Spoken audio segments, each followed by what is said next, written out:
Good morning everybody. So let's have our breakfast. Ang breakfast natin ay kiwi, pero yellow to.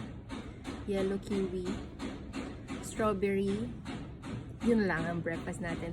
Kumain ako ng isang dakot na almond nuts kanina. Habang nasa daan kami. Nakikita ko sa FYP ko or sa feeds ko, yung kiwi daw kapag kinakain dapat daw may balat. Mas maganda daw kung may balat kasi it repairs DNA. I-google nyo na lang kung ano yung DNA, okay? Ngayon itatry ko siya. Actually, tinry ko siya yung buo.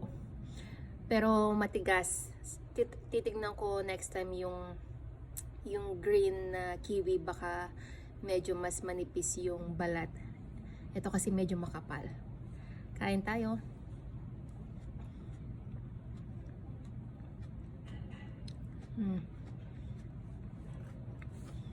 Diba medyo mabuhok-buhok yun?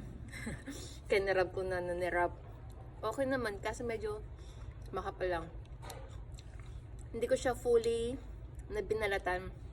At least may konti-konti. Baka kahit pa paano makatulong yun.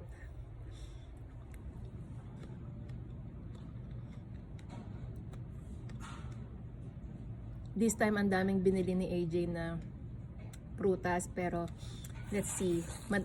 Medyo matigas pa naman yung avocado, tsaka yung pinya, tsaka yung banana. Kaya, ito muna yung unahin ko. Yung medyo madaling mabulok. Pero fresh na fresh pa naman siya. Kain po.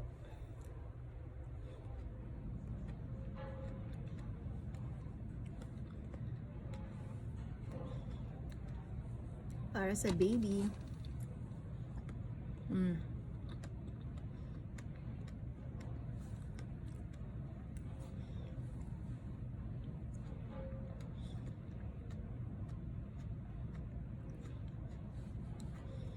Hindi ko naman na ano yung kung magalas siya or what.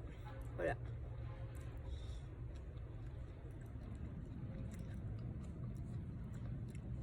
At least may ninunguya ka na something.